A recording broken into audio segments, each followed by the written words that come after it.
সমাজ, নারী শিক্ষা ও ক্ষমতায়নে অসামান্য অবদানের জন্য 4 জন বিশিষ্ট নারীকে বেগম রোকেয়া পদক তুলে দিলেন প্রধান উপদেষ্টা ডক্টর মোহাম্মদ ইউনূস। বেগম রোকেয়া সাখাওয়াত হোসেনের 144তম জন্ম ও 92তম মৃত্যুবার্ষিকী উপলক্ষে রাজধানীর ওসমানী স্মৃতি মিলনায়তনে এই পদক প্রদান অনুষ্ঠান হয়।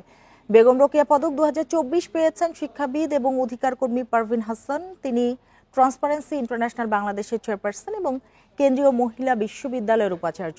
এছাড়া বাংলাদেশি শ্রমিক ও নারী অধিকার কর্মী এবং আলোকচিত্রী তাসলিমা আখতার পেয়েছেন এই পদক। বাংলাদেশি দাবাড়ু এবং দেশের প্রথম নারী আন্তর্জাতিক দাবা মাস্টার রানী হামিদও পেয়েছেন পদক। এছাড়াও নারী অধিকার সংগঠন নারী পক্ষের প্রতিষ্ঠাতা শিরিন পারভিন হককেও প্রদান করা হয় বেগম রোকেয়া পদক। এ সময় বেগম রোকেয়ার স্মৃতিকে ধারণ করে উপদেষ্টা বলেন, তাকে সম্মানিত করতে পেরে পুরো দেশ গর্বিত।